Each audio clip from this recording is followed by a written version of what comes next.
Today we're going to be looking at rounding to the nearest 10. So for my first number, I've got 64, and I want to round it to my nearest 10. The numbers to pay attention to are the 6, which is in my tens column. That's either going to stay as a 6, or it's going to round up to a 7. And the 4 makes the decision for me.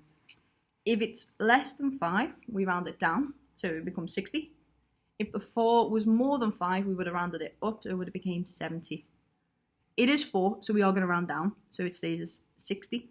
And the 4 becomes a 0. For the next one, I'm going to highlight my 10s again. Again, it is 60 in this case, but now I've got a 5. This 5 means I'm going to round up, so this 6 becomes a 7, and my 5 stays as a 0. So this becomes 70. The same for 364, we highlight the 10s. And again, it's the units that's helping us decide if we're going to round up or down. In this case, it is a 4, which is less than 5. So we're going to round down. So the 6 stays as a 6, the 4 becomes a 0, and the 3 stays the same. So we become 360. Have a go at your turn, please.